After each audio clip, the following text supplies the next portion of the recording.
जो विस्की में हम फ्लेवर नोट्स बोलते हैं ऐसे स्मेल करके कि हाँ इसमें पेयर है, एप्पल है, उसका मतलब क्या होता है? तो यार आपको मैं एक विस्की पोर के दिखाता हूँ कि how to use this Glencairn glass and वो जो फ्लेवर नोट्स होते हैं उनका मतलब होता क्या है।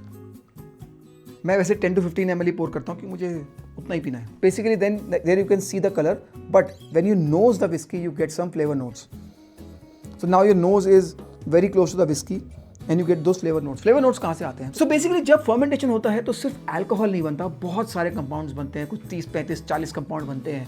उसमें फिनॉल्स बनते हैं, फैटी एसिड्स बनते हैं, एस्टर्स बनते हैं. अगर जो इंजीनियरिंग स्टूडेंट्स हैं, साइंस स्टूडेंट्स, उनको याद होगा esters were the fruity compounds जो स्मेल आती थी. तो इसमें बहुत सारे फ्रूटी कंपाउंड्स होते हैं जिनकी स्मेल होती है.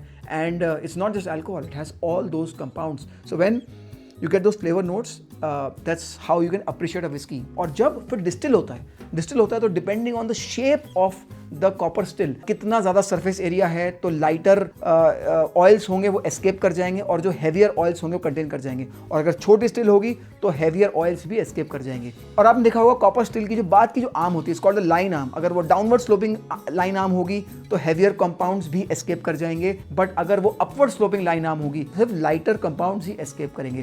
तो different whiskeys use different style of copper stills ताकि उसमें डिफरेंट कंपाउंड्स अप्रिशिएट हो सके. इसलिए एवरी विस्की डिफरेंट होती है because of the shape of the copper still. Hence you must appreciate those flavours in a nice glass, in a nice nosing glass, and then sip it slowly.